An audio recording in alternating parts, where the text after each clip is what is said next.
Alliance Assurance, plus qu'une assurance, une alliance. Amis auditeurs de Radio 1, bonjour. Nous avons le plaisir d'accueillir dans l'invité du direct Smaïl Khennas, économiste, spécialiste des transitions énergétiques et des bilans énergétiques à l'international et membre du groupe intergouvernemental de l'évolution du climat, le groupe onusien, le GIEC. Smaïl Khennas, bonjour. Bonjour, merci pour l'invitation. Alors ça tombe très bien, c'est la COP, la conférence mondiale sur l'évolution du climat, qui se déroule en ce moment à Glasgow. On va en parler bien sûr, c'est même l'opportunité qui justifie notre rencontre ce matin. On va déjà prendre des nouvelles de toi, Smaïl Khennas, donc basé en Grande-Bretagne, pas très loin de Glasgow, même si c'est plutôt en Angleterre que tu vis. Tu es membre du GIEC. C'est quoi être membre du GIEC et c'est quoi le GIEC exactement, si on pouvait l'expliquer à nos amis auditeurs? Oui, alors le GIEC est un acronyme qui signifie le groupe intergouvernemental sur l'évolution du climat, plus connu sous le sigle anglais IPCC, Intergovernmental Panel on Climate Change. Très brièvement, le GIEC est composé de membres, d'experts. C'est un groupe intergouvernemental dans la mesure où les rapports du GIEC sont approuvés par les gouvernements. Ce qu'il faut savoir également sur le GIEC, c'est qu'il y a 3 groupes de travail. Il y a un groupe qui s'occupe de la science, donc le rapport a été publié, un des rapports a été publié, le principal rapport a été publié en août de cette année, août 2021. Il y a un groupe qui travaille sur l'atténuation, donc ce qu'on dit mitigation. Moi, je fais partie de ce groupe qui travaille sur l'atténuation, c'est-à-dire comment diminuer les émissions de gaz à effet de serre. Par exemple, développer les énergies renouvelables. C'est une mesure d'atténuation. Il y a un groupe qui travaille sur l'adaptation. On a le changement climatique, on le vit à Alger, et comment s'adapter. Donc voici les 3 groupes donc, de travail du GIEC. Alors, généralement, un rapport lors de 3 à 4 ans pour être publié, et environ chaque groupe de travail implique, disons, 200 à 250 chercheurs répartis entre pays développés et pays du tiers-monde. Alors, dans cette émission, on va beaucoup parler d'experts. Il s'agit l'affiliation, les membres du GIEC sont membres en tant qu'experts, même s'ils sont affiliés à des pays. Oui, donc ils sont tout à fait indépendants. Ils sont indépendants, évidemment. C'est le statut totalement indépendant. Au passage, aucun membre du GIEC n'est rémunéré. Oui. Mais vous vous réunissez. Est-ce que vous faites plutôt maintenant de la téléconférence avec la pandémie, ou est-ce que vous continuez à vous rencontrer à travers le monde sur les 5 continents? J'allais dire, malheureusement, on se réunit virtuellement. Paradoxalement, on se réunit beaucoup plus qu'auparavant pour compenser l'absence de présence physique. Compte tenu, j'allais dire, de la diversité culturelle, on a besoin de ce contact.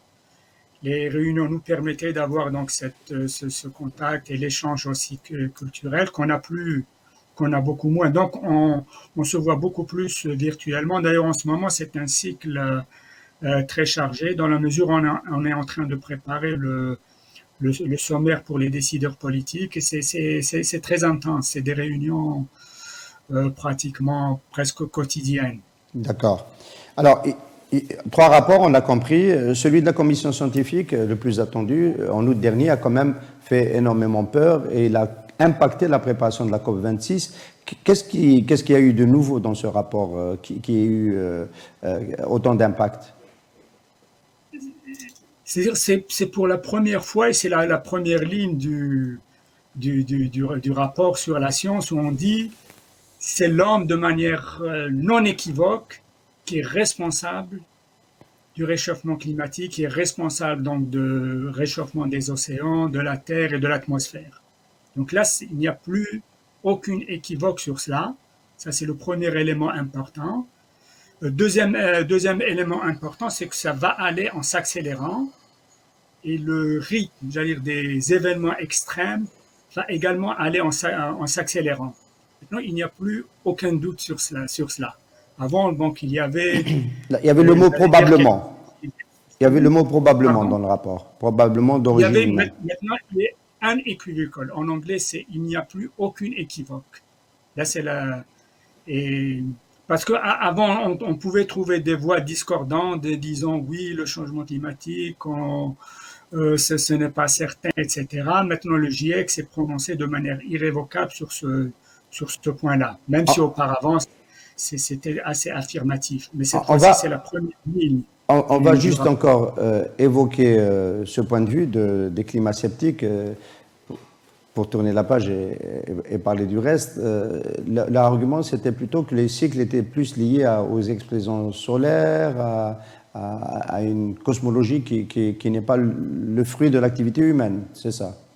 Oui, oui, oui, il y avait beaucoup de théories sur cela, ou bien l'impact des émissions de gaz à effet de serre dues aux activités humaines était surexagéré, beaucoup de théories qui ont circulé, mais tous les travaux du GIEC, donc d'experts totalement indépendants, des centaines d'experts, donc qui aussi ont évalué toute la littérature scientifique, arrivent aux conclusions que il n'y a plus aucun doute sur l'impact des Oui. activités humaines sur le réchauffement climatique. Alors, on sait que le GIEC, c'est quand même une organisation sous égide des Nations Unies. Est-ce que les pays membres sont obligés de valider, donc de considérer que les rapports du GIEC fait autorité pour eux?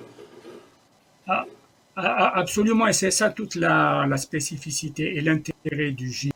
C'est que le rapport, donc ce qu'on appelle le sommaire pour les décideurs politiques, est approuvé ligne par tous les pays, environ 200 pays.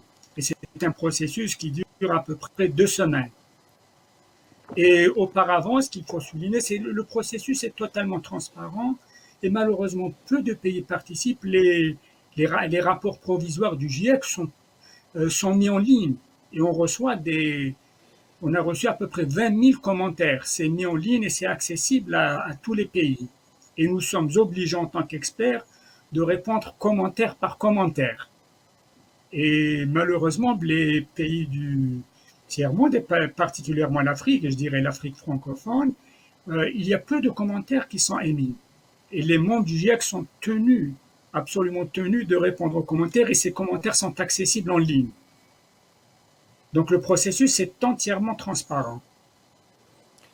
Smaël Khelnes, tu corrobores un peu ce que nous a dit sur cette antenne il y a 3 semaines Nordin Aïd Laoussine, ancien ministre de l'énergie algérien, qui travaille aussi sur ce dossier du point de vue évidemment de l'analyse de la conjoncture énergétique mondiale et qui disait que les pays producteurs d'hydrocarbures ne portaient pas suffisamment, notamment ceux du Sud, ne portaient pas suffisamment leur voix dans les enjeux qui se jouent dans la COP26 et autour du dérèglement climatique.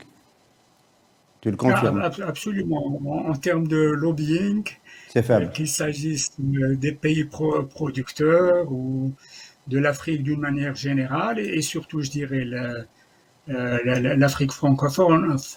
Il y a eu quelques initiatives des pays d'Afrique anglophone, notamment l'Afrique du Sud. Et notre voix n'est pas entendue parce que tout simplement, il n'y a pas de concertation, de coalition pour défendre nos intérêts. Alors tout ça risque de changer, peut-être, mais malheureusement pour de mauvaises raisons. Ça risque de changer parce que les phénomènes intenses vont devenir de plus en plus fréquents, les phénomènes de dérèglement climatique.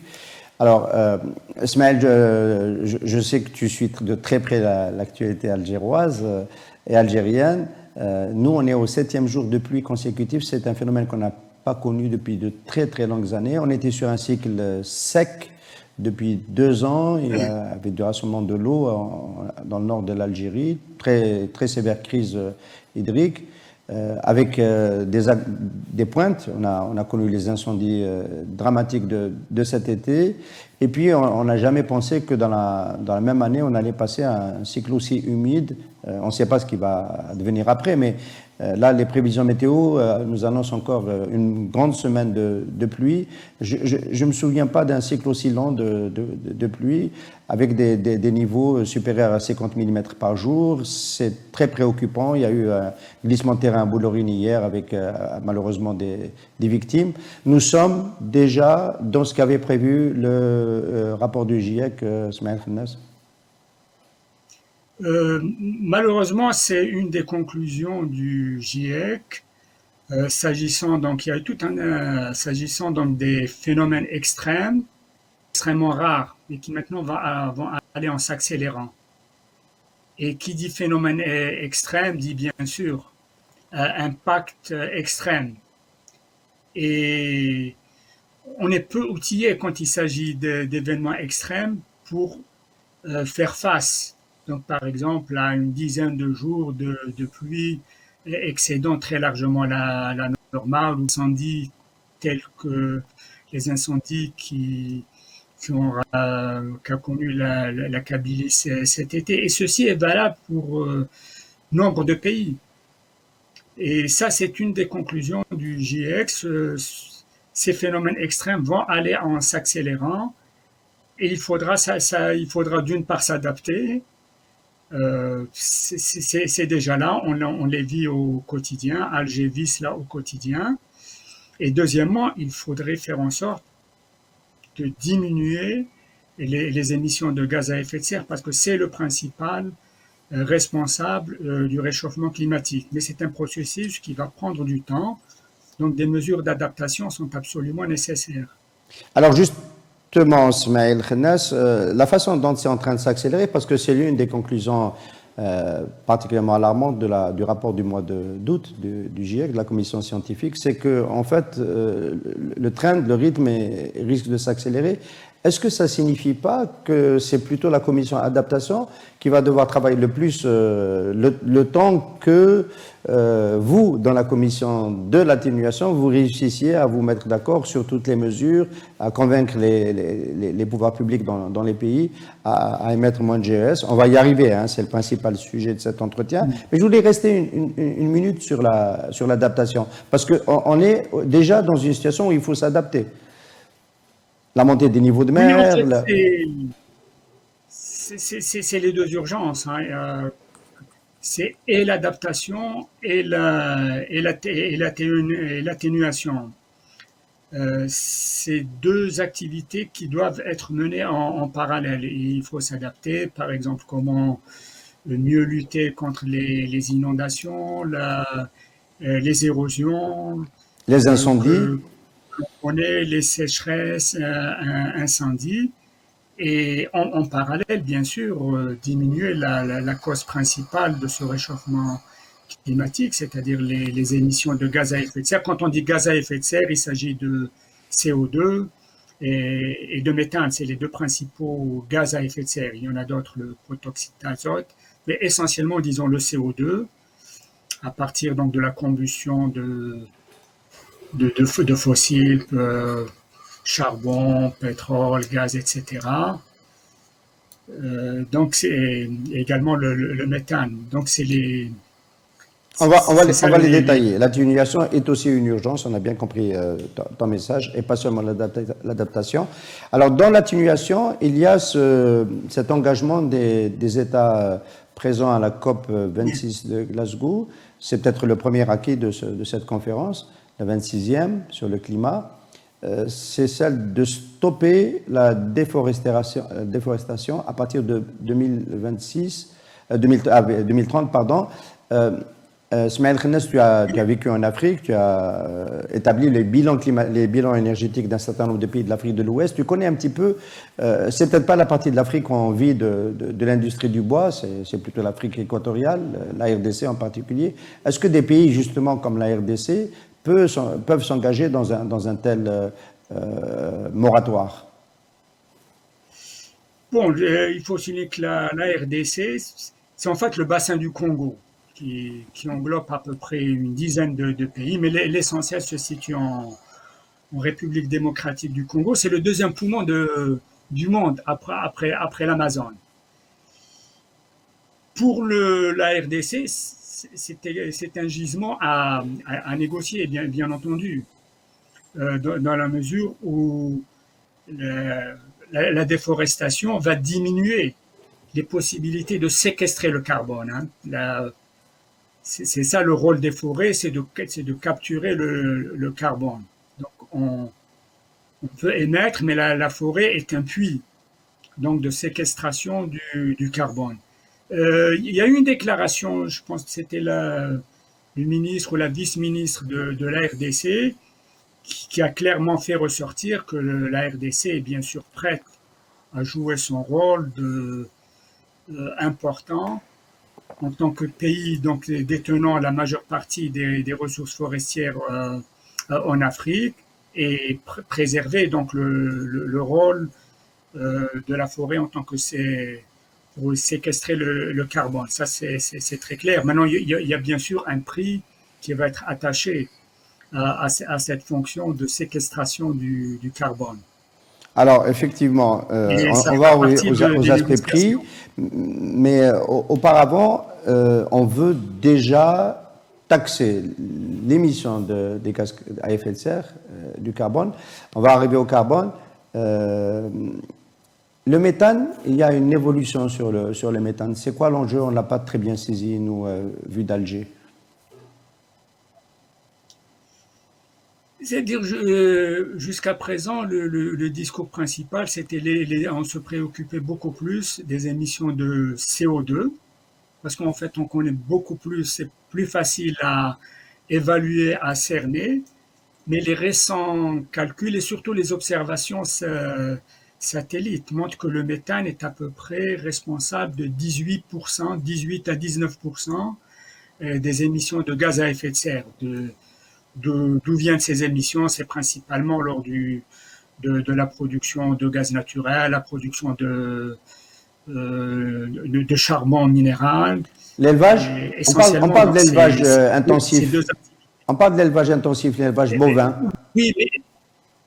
Oui, bien sûr. Là, c'est la partie qui concerne l'énergie. Il y a bien sûr toute la partie, j'allais dire, élevage et aussi la riziculture qui produit beaucoup de méthane. Donc, des changements de mode de consommation auront un impact sur les émissions de méthane. Voilà. Et alors, les décisions... On avait largement les émissions de méthane. C'était très, très sous-estimé. C'était la sous-estimation était de l'ordre de 20 à 40%. Par rapport au rôle du méthane. D'accord. Oui, c'est les émissions de méthane. D'accord. Donc c'est le nouvel ALMI à côté du CO2.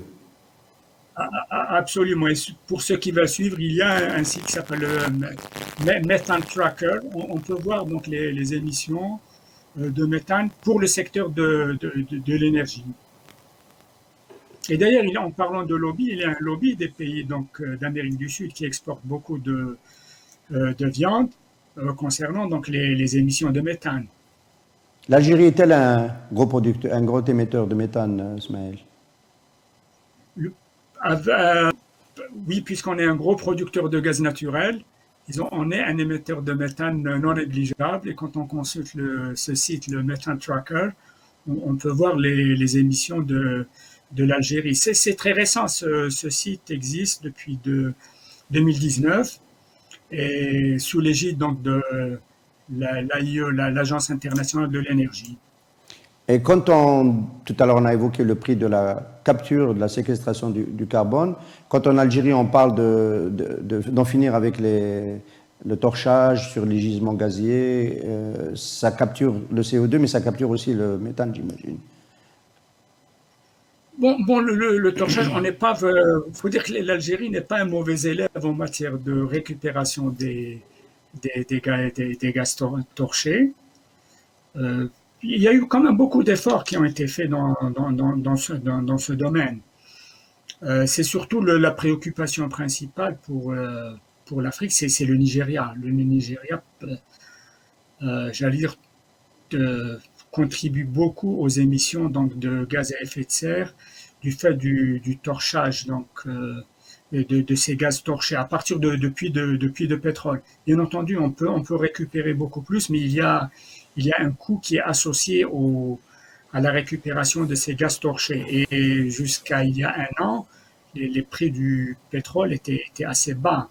Donc la récupération des gaz torchés, pas uniquement pour l'Algérie, mais pour des pays qui torchaient beaucoup de gaz, donc qui brûlaient en fait ce gaz, était assez élevé. Donc ce n'était pas rentable de récupérer ces gaz. Cela peut changer la donne lors de la COP26. Alors, la COP26, on y arrive. Est-ce que, après le rapport du mois d'août du GIEC, est-ce que tu as, Smaël Khennes, le sentiment que, on le saura ce week-end, hein, ces résolutions finales sont en train d'être discutées et ça va se serrer à partir notamment de vendredi.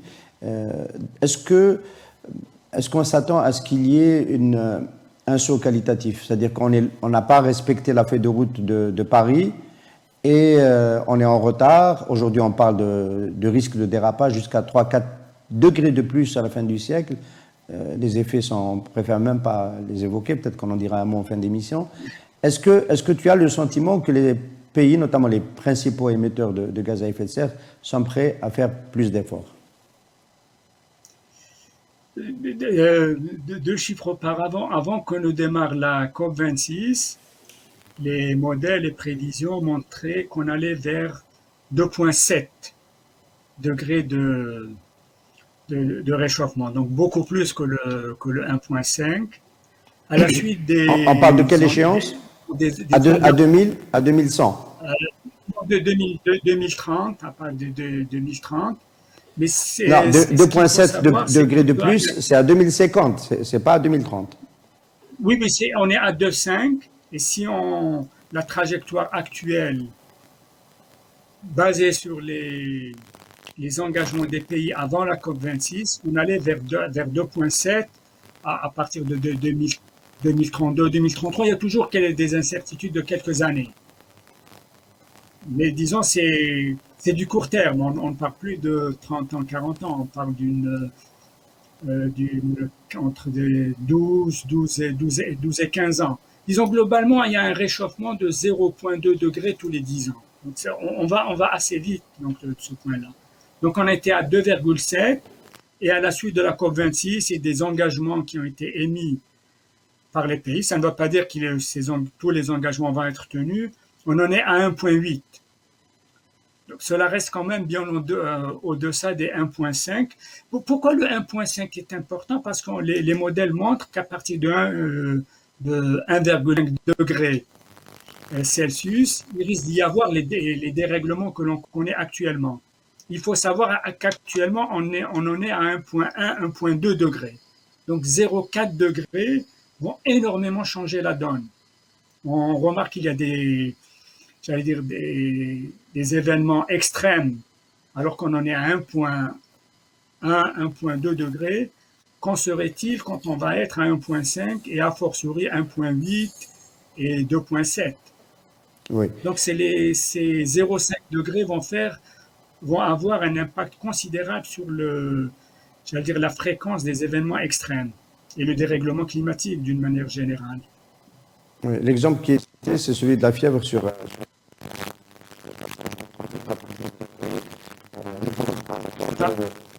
La fièvre. Là, la qualité, je n'ai pas saisi. Oui, la question, le comparable, c'était la fièvre sur les êtres humains. C'est-à-dire quand on passe de 38 à 39 degrés, c'est pas quand on passe de 39 à 40 degrés. Absolument, une comparaison tout à fait pertinente. Absolument, absolument. Ouais. On en est quand on parle de 1,5, il faut aussi souligner pour les auditeurs, actuellement, on en est à 1,1, 1,2. Donc, on a une marge de manœuvre qui est très étroite. On a entre 0,3 et 0,4 degrés avant d'atteindre le 1,5, c'est-à-dire une dizaine d'années, ce qu'on appelle de manière commune le budget carbone. Oui. Le budget carbone est assez limité.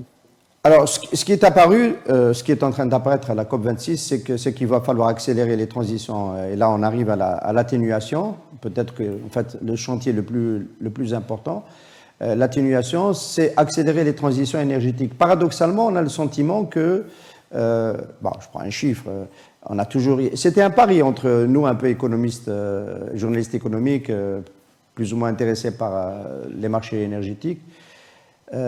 On s'était dit qu'on ne passerait jamais les 100 millions de barils jour de production dans le monde. Ça fait 10 ans, on se disait, bon, avec l'engagement de la transition, les 100 millions de barils jour, on ne passera jamais. On a fini par passer les 100 millions et la production de pétrole continue de croître. Comment on peut expliquer cela?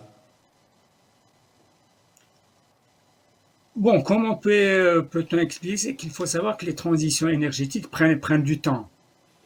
Donc les énergies renouvelables, on le sait tous, sont des énergies intermittentes. Je parle des principales, donc l'énergie solaire, l'énergie éolienne.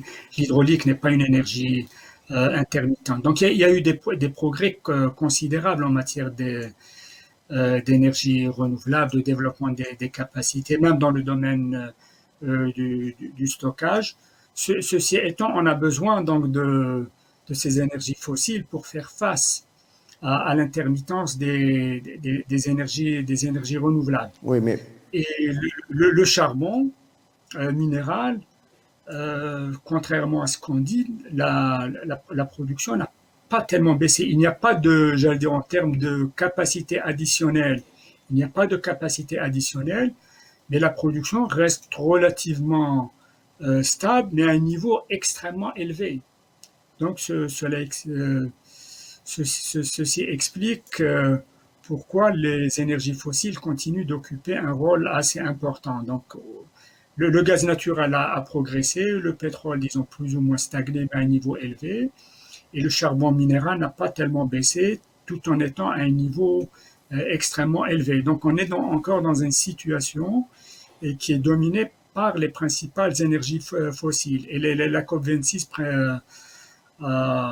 j'allais dire des engagements, des déclarations concernent le charbon minéral, disons essentiellement le charbon minéral. Je pense qu'on n'a pas tellement parlé de gaz naturel, parce que compte tenu des prix tellement élevés actuellement, que si l'on mettait sur la table le gaz naturel, les prix risquent d'augmenter encore. D'accord. Donc personne n'évoque vraiment le gaz naturel actuellement, mais surtout une très forte concentration sur le charbon minéral. Il faut le préciser aussi parmi les objectifs de la COP26, donc c'est le Royaume-Uni qui préside, le charbon minéral est un des objectifs importants, et notamment ce qu'on appelle le net zéro en 2050, c'est-à-dire ne pas émettre plus que ce qu'on soustrait de l'atmosphère en matière de gaz à effet de serre. C'est ce qu'on appelle la neutralité carbone. La neutralité carbone, ne pas émettre plus Alors, que en un mot, ce qu'on soustrait. En un mot, Smaïl, est-ce qu'on peut dire que, compte tenu de l'obligation d'accélérer, on n'est pas sorti en fait, du modèle dominé par les hydrocarbures depuis Paris, depuis 2015. On n'en est pas vraiment sorti. Tu as bien fait de rappeler les niveaux de production qui restent. Est-ce que la première victime, ça va quand même pas être le charbon? Parce qu'il faudra bien commencer par quelque chose. Oui, je suis relativement d'accord avec cela. Actuellement, à la COP26, tout est centré autour du charbon. Il est heureux que les grands pays producteurs, donc la Chine, l'Inde, les États-Unis, certains pays d'Europe de l'Est, notamment la Pologne, aient pris des engagements pour réduire donc le poids du charbon, la part du charbon dans le mix énergétique. Mais pour l'instant, on ne sait pas très bien quelles sont les échéances. Quand on regarde donc les possibilités de dépasser le 1,5, cela peut être dans 7 ans, 8 ans, on risque d'atteindre disons une dizaine d'années maximum, on risque de dépasser les 1,5. Et jusqu'à présent, on ne sait pas quelle est l'échéance donc de réduction de la part du charbon minéral dans le mix énergétique des pays qui se sont engagés donc à réduire donc ce charbon minéral. Alors, on sent bien que la pression sur le charbon est en train de s'accentuer, même si les pays qui en dépendent pour produire de l'électricité dans leur mix énergétique sont des pays puissants. Tu as cité la Chine principalement, mais aussi l'Inde et certains pays de l'Europe. Est-ce qu'en face, il ne risque pas d'y avoir un gagnant. Et là, depuis hier, hier on est aujourd'hui le mercredi 10 novembre, hier, le mardi, le président français Macron a lancé pour la première fois, moi je trouvais ça spectaculaire et audacieux, la reprise du programme nucléaire français, la production de nouvelles centrales nucléaires, avec l'argument pour rendre verte la mobilité, on va s'appuyer sur l'électricité verte, et pour produire de l'électricité verte, l'électricité non carbonée, même si on ne peut pas lui donner le label de verte, il va bien falloir s'appuyer sur quelque chose qui n'émet pas de carbone, et donc c'est le nucléaire. Est-ce que Glasgow, où il semble se dessiner un consensus pour réintroduire le nucléaire dans la transition, comme étant un des vecteurs de la transition, est-ce que Glasgow ne va pas consacrer le retour en force du nucléaire comme source d'énergie non carbonée? Oui, en fait, le nucléaire n'est jamais sorti de manière explicite de l'équation mix énergétique. On n'en parle pas beaucoup parce que c'est une énergie décriée pas par les émissions de gaz à effet de serre. Donc le nucléaire n'émet pas à la source de gaz à effet de serre parce qu'on utilise de l'uranium, donc on n'utilise pas du carbone. En revanche, la question du déchet radioactif à très très long terme, donc 24 000 ans du nucléaire, cela reste entier. Donc on ne parle pas beaucoup du nucléaire pour ces raisons-là. Mais ce qu'il faut savoir, c'est que le nucléaire, il y a des pays qui continuent à construire des centrales nucléaires. Donc la Chine, par exemple, et la France a une industrie nucléaire extrêmement puissante. Donc des centaines de milliers d'emplois sont liés à l'industrie nucléaire. Et nous sommes en période, donc aussi il y a les échéances électorales. Donc et les deux, et ça peut être une annonce pour, j'allais dire, rallier un électorat en France même, et aussi un signal assez fort aux syndicats en France, et également maintenir, préserver la puissance, l'industrie nucléaire française. Alors en face, le lobby des énergies renouvelables, parce qu'il existe, notamment au niveau politique avec le courant des Verts en Europe et dans le monde, on a un peu le sentiment que aujourd'hui on concède au fait que le fait que les énergies renouvelables soient juste intermittentes, tu as évoqué le solaire et l'éolien, ça oblige à revoir à la baisse la part des énergies renouvelables dans le mix énergétique des grandes transitions. On n'a pas réglé le problème du stockage, en fait. Voilà, on n'a pas réglé le problème. Exactement, le stockage est très important. Il va y avoir dans un mois le congrès mondial du stockage. C'est des énergies intermittentes, mais le stockage à grande échelle, hein, donc ce qu'on appelle les centrales puissantes, ça fait des progrès assez remarquables. Et quand on regarde même les énergies renouvelables, il y a une vingtaine d'années, on parlait de mégawatts. Trentaine d'années, on parlait de kilowatts, on est passé du kilowatt au mégawatt, maintenant on parle de gigawatts, c'est-à-dire de milliards de watts, et le stockage est en train de faire des progrès assez remarquables. Donc on pourrait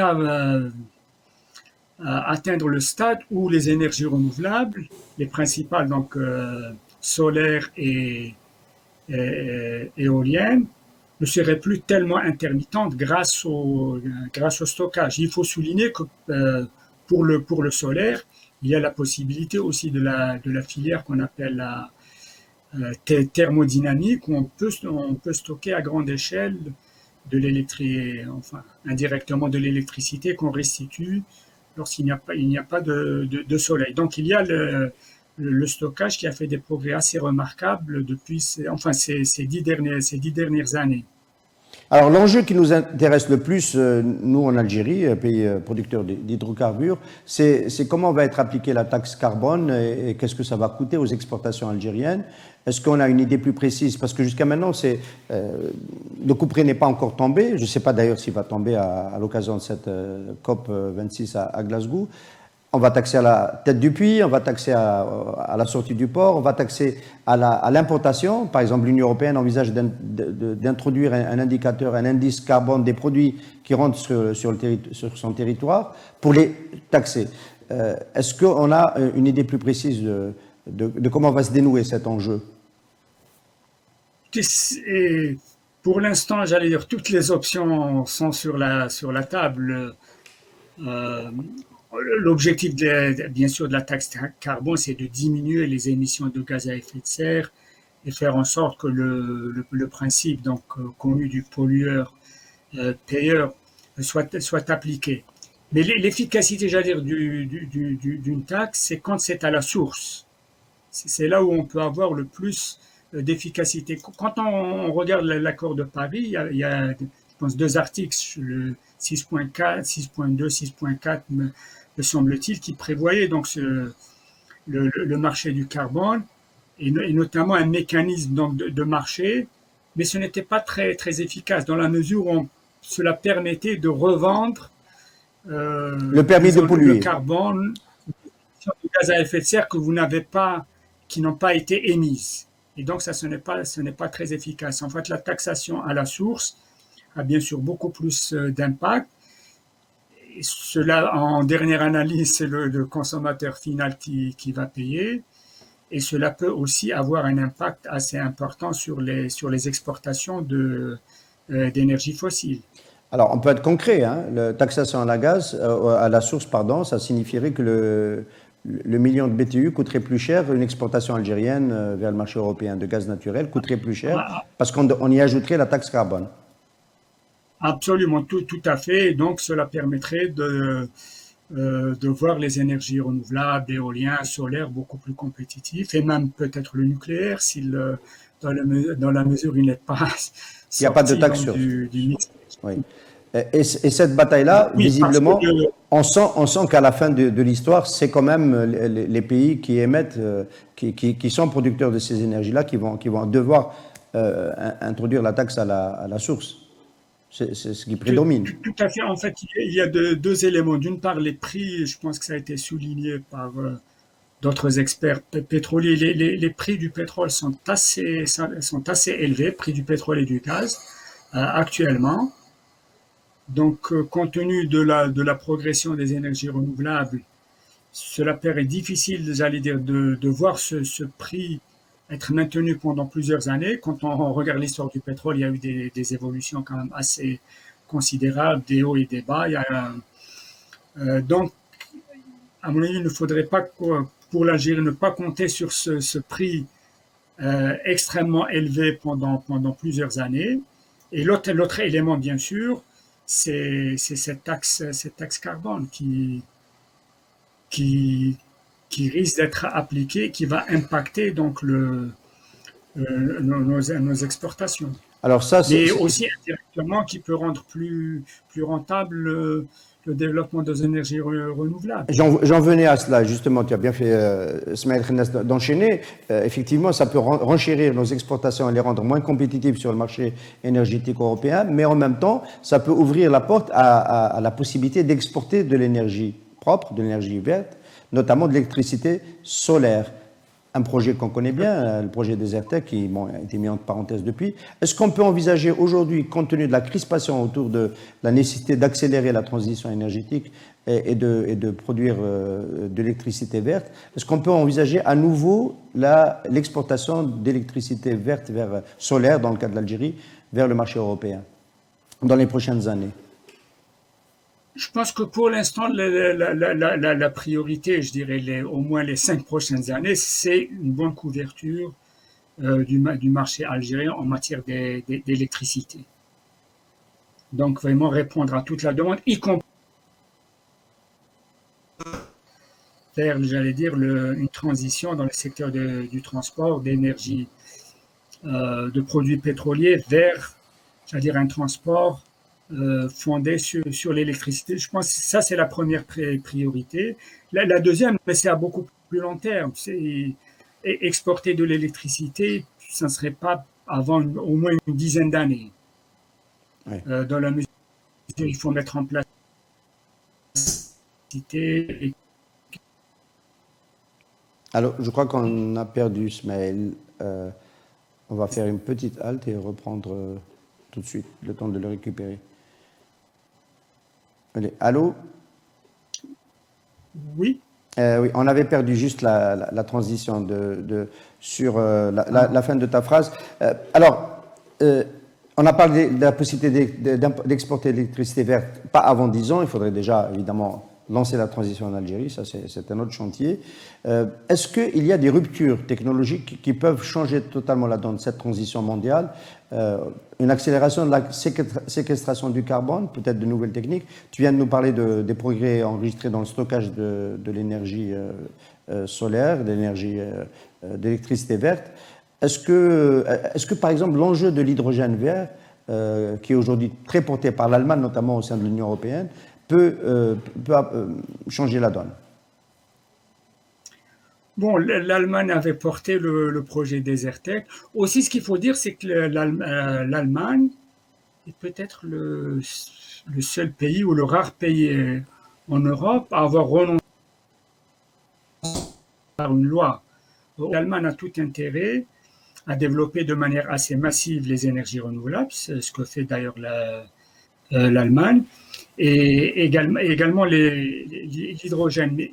Hydrogène vert, donc c'est le développement des énergies renouvelables, bien sûr, donc de l'hydrogène à partir donc d'énergie solaire et d'énergie éolienne. Donc les prix donc de l'hydrogène vert pour l'instant restent assez élevés, mais c'est-à-dire c'est un véhicule énergétique qui fera partie du mix énergétique dans les 10-15 prochaines années. Donc il y a de nombreux projets à la COP26, donc on en discute beaucoup. Donc il y a des alliances en matière d'hydrogène vert et l'Algérie, de ce point de vue-là, bien placée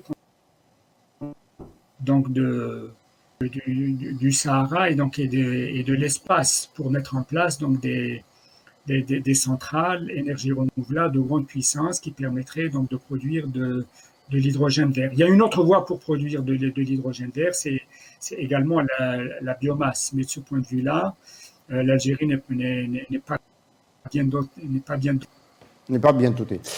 Smaïl Khennes, on arrive à la fin de cet entretien. La connexion s'est légèrement détériorée ces dernières minutes. Une dernière question, j'espère qu'on pourra y répondre dans de bonnes conditions techniques.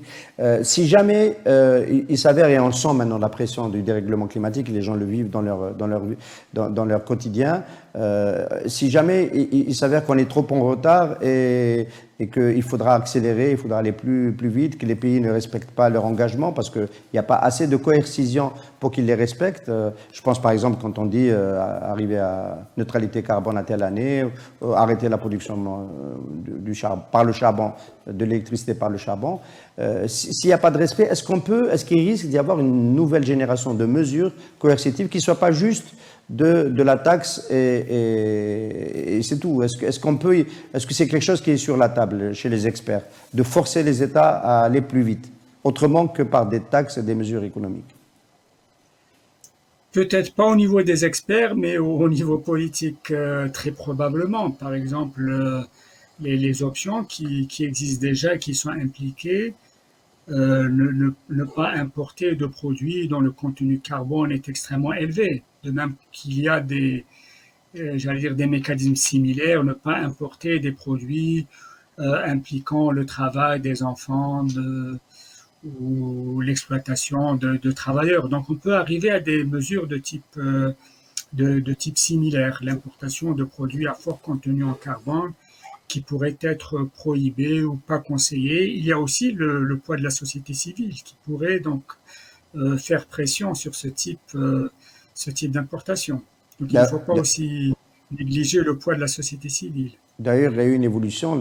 Les Nations Unies ont voté le droit à un environnement sain comme un droit faisant partie des droits de l'homme, et ils ont aussi voté la nomination d'un rapporteur aux droits de l'homme lié à l'environnement. Ce qui est aussi Absolument. C'est ces deux résolutions, c'est les résolutions 48-13, 48-14. Donc c'est la reconnaissance des pays de disposer d'un environnement propre, sain, durable. Donc durable est très à la mode. Et aussi ce que vous avez souligné très justement, donc ce rapporteur spécial, donc qui sera destiné à ce droit à un environnement sain et durable.